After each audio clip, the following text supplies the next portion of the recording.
सबसे पहले हमारे पास थ्योरम 9.1 थी। बताइए नवीन, 9.1 थ्योरम क्या थी? Equal chords make equal angle at the centre. बिल्कुल सही बात है। अगर दो कॉर्ड्स अगर इक्वल है तो सेंटर पर वो इक्वल एंगल ही बनाएंगे। If two chords are equal then equal angle at the centre. ठीक है, एंगल 1 और एंगल 2। अगर दो कॉर्ड्स इक्वल है, if A B equal to C D then angle 1 किसके इक्वल है? एंगल 2 के। ये आपकी पहली थ्योरम है। और इसका उल्टा क्या है?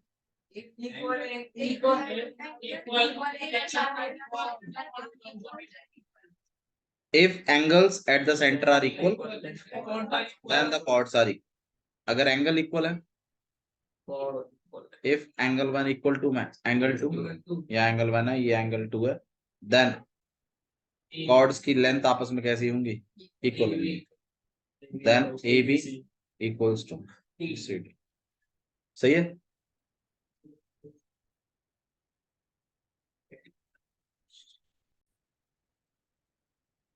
ठीक है, ये 9.2 थ्योरम थी आपके पास। 9.3 थ्योरम के बारे में बात कर लेते हैं थोड़ा सा।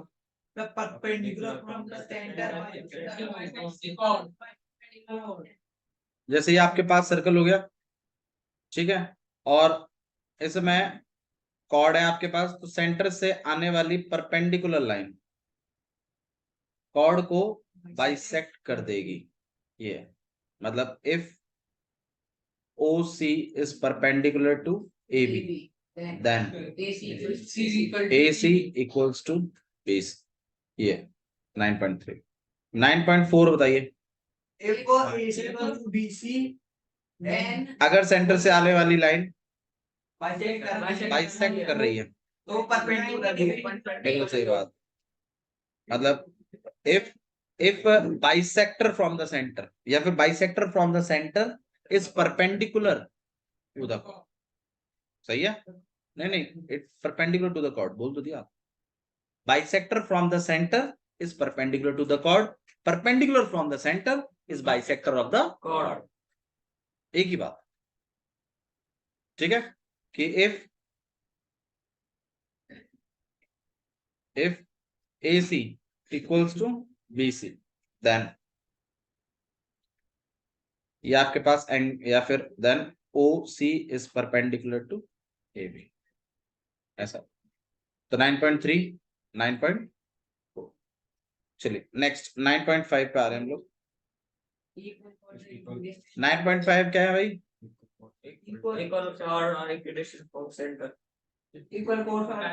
इक्वल कॉर्ड जो होती है वो इक्विडिस्टेंट होती हैं फ्रॉम द सेंटर, और यहाँ पे अगर डिस्टेंस की बात करिए तो परपेंडिकुलर डिस्टेंस है। ठीक है, so if two chords are equal then they are equidistant from the centre. ये 9.5। 9.6 क्या है भाई? बिल्कुल सही बात है। अगर कॉर्ड्स इक्विडिस्टेंट हैं सेंटर से, मान लीजिए ये भी 5 सेंटीमीटर की दूरी पे और ये भी 5 सेंटीमीटर की दूरी पर है, तो बिल्कुल सही बात है, यहाँ ए बी और सी डी, तो ए बी इक्वल होगा किसके? सी डी के। इफ यहाँ पे OP और यहाँ पे Q, if OP equals to OQ then AB किसके इक्वल है? CD। ये 9.6। ओके, अच्छा जी 9.7। Angles at the center are double than the angle at the remaining part of the circle। बिल्कुल सही बात है। Angle drawn at the centre, angle drawn at the centre is twice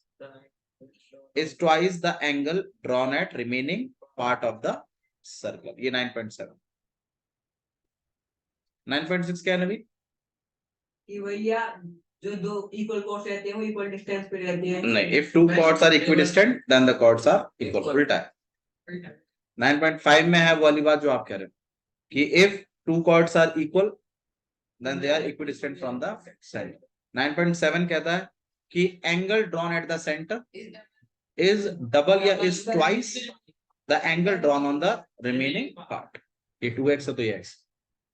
अच्छा जी 9.8 बताइए 9.8 बिल्कुल angle drawn on the same segment are equal. सही है ना. Angle drawn on the same segment are always equal. ये सारे एंगल्स आपस में कैसे होंगे. ये आपकी 9.8. बताओ भाई कोई दिक्कत तो नहीं यहाँ तक. ठीक है. अच्छा जी 9.8 तक मैं आपको करा चुका हूँ. आइए एक्सरसाइज और कंटिन्यू कर लेते हैं. कुछ क्वेश्चंस आज हम करके दे. और भी हैं 2 और है. ठीक है 2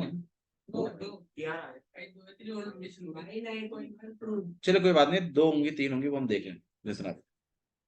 ठीक है. चलिए एक्सरसाइज देख रहे हैं हम लोग. एक्सरसाइज है 9.1. देख लीजिए क्वेश्चन. अच्छा मैंने आपको एक कंसेप्ट और बताया हुआ था कि किसी भी सर्कल का सेंटर कैसे पता लगाया जाता. कैसे पता लगाते हैं. 2 कॉर्ड बना लेते हैं और उन दोनों कॉर्डों का परपेंडिकुलर बाइसेक्टर. अब वो परपेंडिकुलर बाइसेक्टर कैसे बताते हैं वो मैंने आपको बताया था कि यहाँ पर एक पॉइंट गड़ाइए कंपास का. आधे से ज्यादा ओपन करिए. एक कट ऊपर लगाइए एक कट यहाँ लगाइए. फिर चेंज करिए एक कट यहाँ लगाइए एक कट यहाँ लगाइए. तो भाई कहीं से तो लाइन पास करेगी. यहाँ ही पास करेगी. ये इसका परपेंडिकुलर बाइसेक्टर. ऐसे इस वाली लाइन का भी क्या बनाइए परपेंडिकुलर बाइसेक्टर. तो जहां भी वो लाइनें मीट करेंगी दोनों के परपेंडिकुलर बाइसेक्टर जहां मीट करेंगे. ध्यान रखिएगा परपेंडिकुलर बाइसेक्टर मीट करने. आर्क से कोई मतलब नहीं है मुझे को. बहुत बच्चे क्या सोचते हैं जहां ये कट बनेगा वहां है. नहीं नहीं. जहां ये लाइनें कटेंगी ना आपस में क्योंकि दोनों ही किसको रिप्रेजेंट कर रही हैं सेंटर पे. तो मुझे तो एक ऐसा पॉइंट चाहिए ना जो दोनों पे आ रहा हो. तो वो यही तो है भैया. अब मैं आप लोगों को चलो एक चीज पूछता हूँ. चलो ये तो ठीक है. कल को मैं अगर यहाँ पर एक और कॉर्ड बनाऊं और अगर मैं इसका भी क्या बनाऊं परपेंडिकुलर बाइसेक्टर तो अब क्या ये भी इसी से पास करेगा. अरे बोलो. बिल्कुल करेगा. और भैया सर 2 3 ही कॉर्ड नहीं आप कितनी भी कॉर्ड बनाओगे ना सबके परपेंडिकुलर बाइसेक्टर बनाओगे ना तो सारे के सारे इसी पॉइंट से पास करेंगे क्योंकि यही तो सेंटर है. तो अगर किसी सर्कल का सेंटर नहीं पता है उसका सेंटर निकाला जा सकता है. ये है बात. अब बोलो. ये जो ये आर्क ओवरलैप्स कर सकती है. ठीक है. बट आर्कों से जज नहीं करना है परपेंडिकुलर बाइसेक्टर से जज होगा. क्लियर. ठीक है. चलिए आइए एक्सरसाइज देख लेते हैं.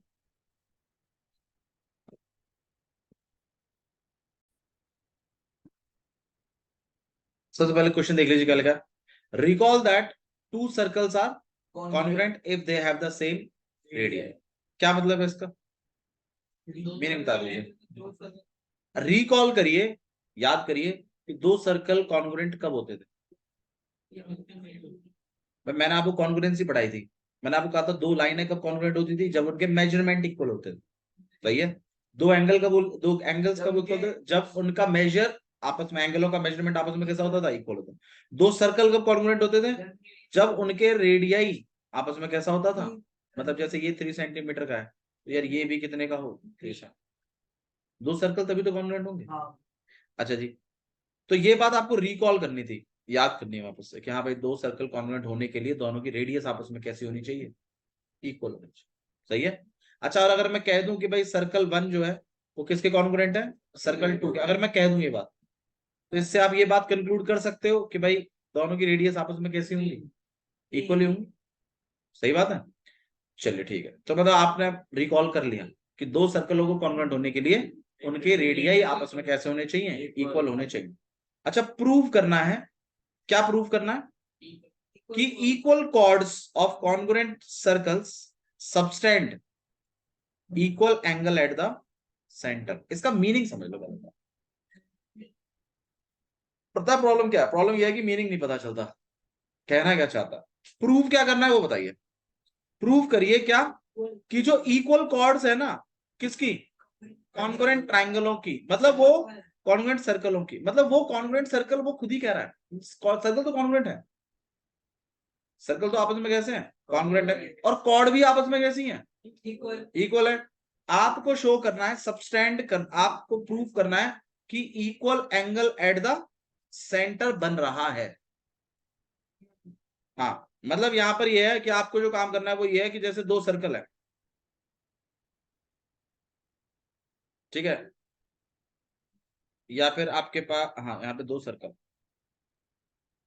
और दोनों सर्कलों में क्या बन रहे हैं, इक्वल कॉर्ड्स हैं। कॉर्ड्स कैसी हैं, इक्वल है। आपको तो ये शो करना है कि सेंट्रल एंगल भी दोनों का आपस में कैसा है, इक्वल है। और ये बात, अच्छा अगर मैं यहाँ पर गिवन लिखूं तो अब आप बताइए गिवन क्या क्या है, इसकी सर्कल कॉन्ग्रुएंट है, ये तो ये बात गिवन है आपको, ठीक है। या यहाँ पर आप इसको ओ डैश नाम दे दीजिए, यहाँ पे सी दे दीजिए, यहाँ पे डी। हाँ जी बताओ गिवन क्या क्या लिखूं, गिवन क्या क्या है पहले तो मुझे बताओ। सर्कल कॉन्ग्रुएंट है और कॉर्ड्स आपस में कैसी हैं, इक्वल है। शो क्या करना है कि angle O and angle O dash आपस में कैसे हैं, इक्वल। अब एक बार थोड़ा सा पढ़ लीजिए आप लोग भी कि यहाँ पे यही बात हो रही थी। Prove that equal chords of congruent circles subtend equal angle at the centre. ये है,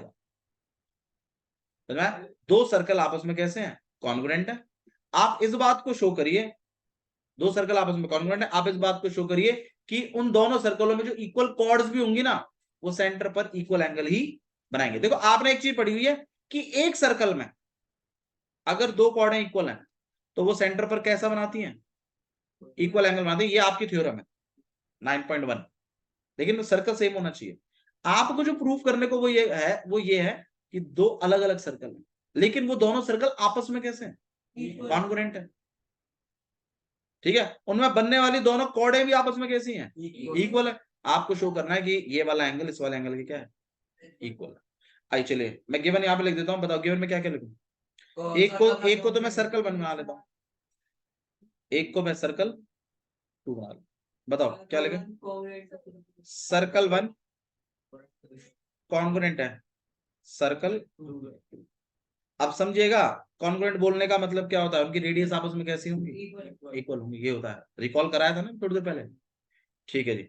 अच्छा जी, और क्या चीज गिवन है भाई, बिल्कुल सही बात है, कॉर्ड भी इक्वल है, तो ए भी किसके इक्वल है, सी डी।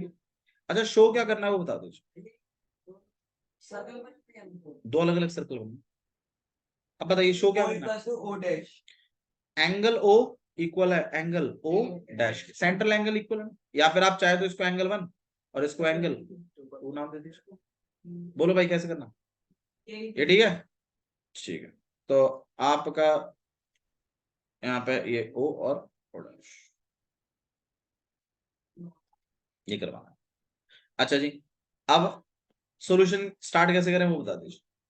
मैं तो पता क्या प्लान, मेरा क्या प्लान है, मेरा प्लान तो ये है कि भाई दोनों सर्कल आपस में कैसे हैं, कॉन्ग्रुएंट, तो दोनों की रेडियस आपस में कैसी होंगी, इक्वल। क्योंकि भाई कॉन्ग्रुएंट सर्कलों की रेडियस आपस में कैसी होती है, इक्वल होती है। तो ये साइड इस साइड की इक्वल हो जाएगी, ये वाली साइड इस वाली साइड, क्योंकि रेडियस आपस में कैसे है। और तीसरी वाली साइड तो इक्वल है ही, दोनों ट्रायंगल आपस में कैसे हो जाएंगे, कॉन्ग्रुएंट होते ही सीपीसीटी से लिख दूंगा एंगल ओ किसके इक्वल है, एंगल ओ डैश। समझ में आ रहा है क्या करने वाले हैं। लाइन इक्वल कैसे, हाँ भाई ये लाइन इक्वल कैसे है भाई, मैं बताया देता, दोनों रेडियस है, दोनों कॉन्ग्रुएंट ट्रायंगल है, तो राइट रेडियस दोनों का कैसा होगा, इक्वल होगा। नीचे की कॉर्ड ऑलरेडी इक्वल दी हुई है आपसे, तो एंगल ओ और एंगल ओ डैश इक्वल करने के लिए बोला गया है क्वेश्चन। शुरू करें करना। हाँ भाई चलिए सॉल्यूशन बताइए, सबसे पहले क्या लिखूं, सबसे पहले मैं लिखूंगा in triangle O A B and triangle O dash C D, सही है। हाँ जी, फिर मैं क्या लिखूंगा, सबसे पहले तो ए बी किसके इक्वल है, रीजन गिवन, भाई कॉर्ड्स आपस में इक्वल हैं, ये बात तो गिवन ही है। फिर मैं लिख दूंगा इसका ओ ए, इसके ओ सी ओ डैश सी के, reason sir radius of congruent circles, radius of congruent circle are equal. मैं बता दीजिए नहीं आ रहा है तो समझ, ठीक है। थोड़ा सा बड़ा लिख दीजिए ताकि वो दूसरा वाला भी इसी के अंडर कवर हो जाए। ओ बी किसके इक्वल है, ओ डैश डी, दोनों triangle, triangle O A B congruent है ट्राइंगल। हाँ भाई बताइए कौन सा किसकी जगह चल रहा है? इन दोनों में ओ है, इन दोनों में ओ डैश है, तो ओ डैश की जगह है। और फिर सी और डी, और रीजन एस एस एस। दोनों ट्राइंगल जैसे कॉन्ग्रुएंट हो जाएंगे। हम यहाँ पे एक बात लिखेंगे कि एंगल ओ इक्वल है एंगल ओ डैश, और रीजन सी पी। ये इसको common part of congruent triangle. समझ में? आप देख रहे हैं ट्राइंगल चैप्टर कहां से कनेक्ट हो रहा है। बिना ट्राइंगल चैप्टर सीखे नहीं कर सकते आप। आज कहाँ रह गया? किस चीज की? भाई 2 दिन केमिस्ट्री क्लास होती है, क्या ही कर रहा है लक्ष्य यार तू? कल 4 बजे से है, 4 बजे से कल। एंगल ओ किसके इक्वल है? Angle O dash. समझ में आई ये बात? आई, ठीक है। आप इसे हाईलाइट करेंगे इस तरीके से। तो ये आपका पहला क्वेश्चन है, कैसा लग रहा है? सही है, सिंपल है मेरे ख्याल। हार्ड बाबू देखो, अगर समझ में आया तो हार्ड नहीं है, और अगर समझ में नहीं आया तो फिर रटने के समान है। मान लीजिए मैं आपको बोलूँ हाँ भाई ABCD लिखो, और मैं कुछ भी बोल दूं, हाँ भाई ZABLMNPR लिखो भैया, और तुम ये लिख दो, मैं बोलूँ अरे तुम्हें बताया तो था यार, अब बी के बाद क्या है? अब बी से पहले आएगा LMN, ठीक है, RPZ। हाँ भाई दोबारा याद कर लो। समझ रहे हो? जिसको समझ में नहीं आ रहा उसके लिए तो ये ऐसा ही है, पर जिसको समझ में आ रहा है उसको एक बात समझ में आ रही है कि भैया हर एक अल्फाबेट की पोजीशन काफी मैटर कर रही है। जिसको नहीं आ रहा उसके लिए तो इसमें और तुम्हारा वो जो सर्कल है उसमें कोई खास फर्क है नहीं। जैसे मान लीजिए किसी जो छोटा बच्चा होता है उसके लिए तुम ABCD ऐसे लिख दो चाहे वैसे लिख दो, क्या ही फर्क पड़ता? अब दक्ष है, क्या ही फर्क पड़ता उसके सामने मैं ये लिख दूं ABCD में या प्रॉपर ABCD लिख के दिखा दूं। लेकिन जिन बच्चों को आता है, जो जिन बच्चों ने सीखी है वो चीज, उनके लिए मैटर करेगा। अगर मैं C से पहले D लिख दूं तो आप बोलोगे भैया ये तो आपने गलत लिखा। जिनको आता है उनके लिए प्रॉब्लम नहीं है, जिनको नहीं आता है उनका बहुत बड़ा इशू है। ठीक है, चलिए नेक्स्ट वाला क्वेश्चन देख लेते हैं। आइए क्वेश्चन नंबर सेकंड, 2 ही क्वेश्चन है इसमें, नाम बनता है। चलिए देखिए क्वेश्चन नंबर सेकंड देख लेते हैं क्या लिखा है। प्रूव करना है आपको कि if chords of congruent circle subtend equal angle at their center then the chords are equal। देखो इससे पहले वाला जो किया था उसमें chords इक्वल थी कॉन्ग्रुएंट सर्कल्स की, आपको एंगल को इक्वल दिखाना था। इस केस में एंगल इक्वल है कॉन्ग्रुएंट सर्कलों के, आपको किसको इक्वल दिखाना है? chords को। तो इस बार भी कितने डायग्राम बनने वाले हैं? दो सर्कल बनेंगे, लेकिन दोनों के दोनों सर्कल आपस में कैसे होंगे? कॉन्ग्रुएंट, ये बात गिवन होगी। ठीक है, अच्छा जी, तो दोबारा से ट्रायंगल बनेगा मेरे ख्याल से, क्योंकि कॉर्ड्स की बात हो रही है। ठीक है, यहाँ पर O है, ये A है, यहाँ B है, यहाँ O डैश है, यहाँ C है, और यहाँ D है। अच्छा जी, अब क्या करना है इसमें बताइए? बताओ गिवन क्या लिखूं पहले तो वो तो बता दूं। सर्कल 1, तो इसके ऊपर एक काम करिएगा, सर्कल 1 लिखिएगा, और यहाँ पे सर्कल 2 लिखिएगा। तो सर्कल 1 कॉन्ग्रुएंट है सर्कल 2, ये हो गया। और बिल्कुल एंगल O डैश के, और बस। अच्छा शो क्या करना है? या प्रूफ लिख सकते हैं आप, टू प्रूफ शो भी लिख सकते हैं। हाँ भाई ए बी इक्वल दिखा रहे हैं किसके? सीटी के। ये बात हमें करवानी है। सॉल्यूशन स्टार्ट कर रहे हैं। क्या करवा दें? दोनों ट्रायंगलों को आपस में कॉन्ग्रुएंट करवा दें, उसे CPCD से बात बन जाएगी हमारी। ठीक है, और ये वाली साइड इस वाली साइड की इक्वल आ जाएगी क्योंकि कॉन्ग्रुएंट सर्कल्स हैं। ये वाली साइड इस वाली साइड की इक्वल आ जाएगी, कॉन्ग्रुएंट सर्कल है, और क्योंकि रेडियस दोनों के आपस में इक्वल है। और एंगल O किसके इक्वल है? एंगल O डैश के। तो SAS से दोनों ट्रायंगल आपस में क्या हो जाएंगे? कॉन्ग्रुएंट। कॉन्ग्रुएंट होते ही आप CPCD उठाएंगे कि AB किसके इक्वल हो जाएगी? CD। समझ में आया? लिखना शुरू कर दे आइए फटाफट। हाँ भाई, तो एंगल O किसके इक्वल है? हाँ जी, in triangle OAB and triangle O dash CD। हाँ जी, क्या लिखूं मैं? ओ ए इक्वल है O dash O dash C. Reason radius of congruent circles are equal. इसका O dash D भी कर सकते हैं। हाँ ओ डैश डी भी कर सकते हैं। Radius of congruent circles are equal. नहीं आया क्लियर ठीक है। अच्छा जी एंगल ओ किसके इक्वल है angle O dash. Reason given ये बात गिवन। इसके बाद इसका ओ भी O डैश रीजन वही अपना रेडियस ऑफ बिल्कुल radius of congruent circles are equal. Radius of congruent circles are equal. तो दोनों ट्रायंगल आपके पास triangle O A B congruent है triangle O dash C D. Reason S A ठीक है। और इसके बाद हम लिखेंगे ए बी किसके इक्वल है रीजन सी पी सीट।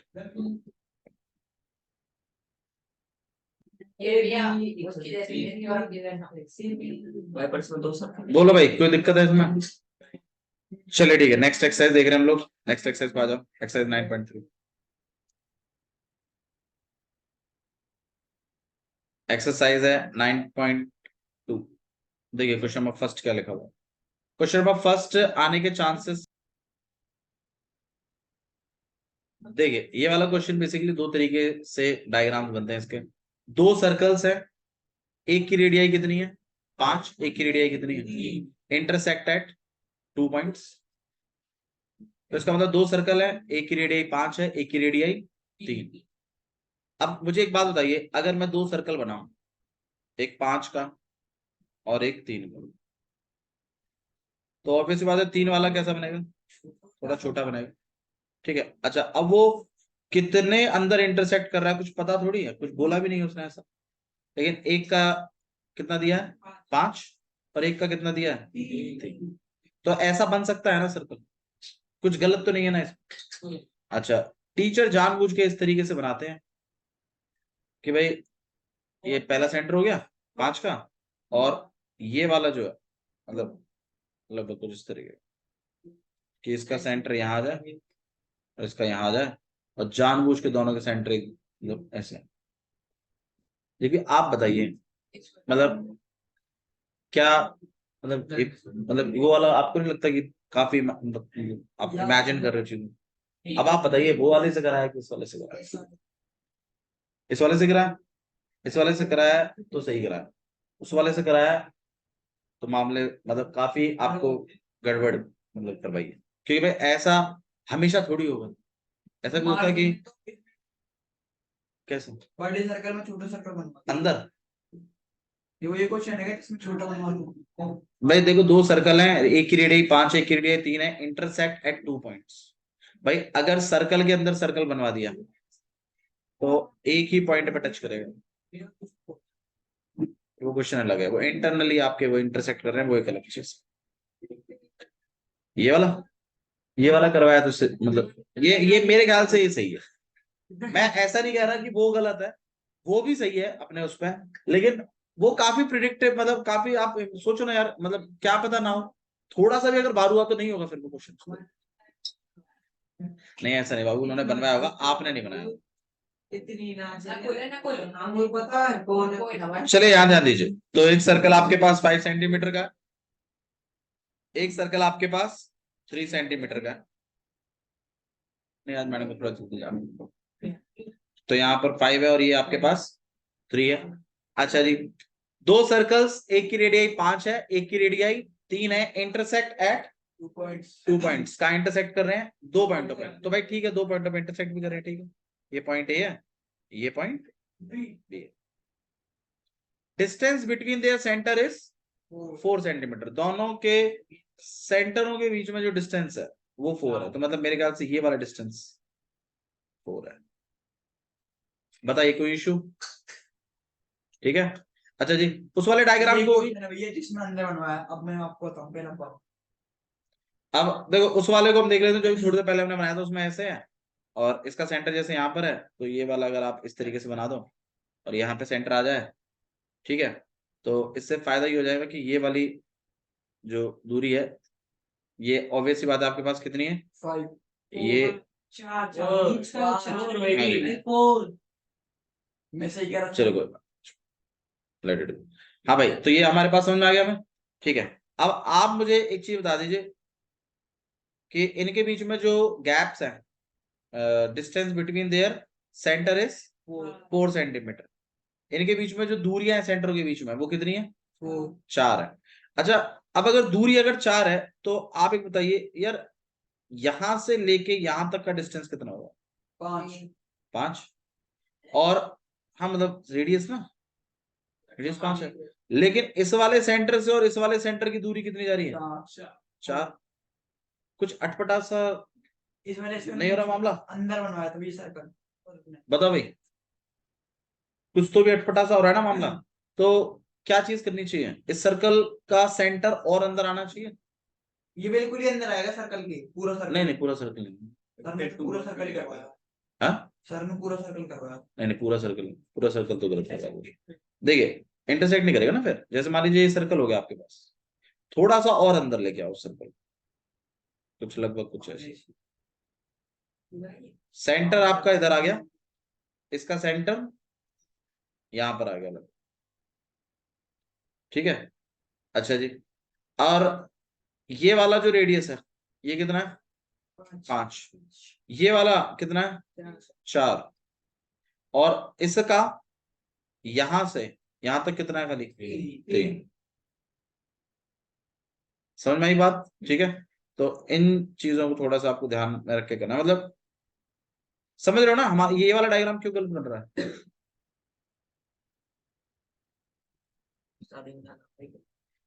ठीक है, ठीक है, चलो आप लोग जाओ, कल करें।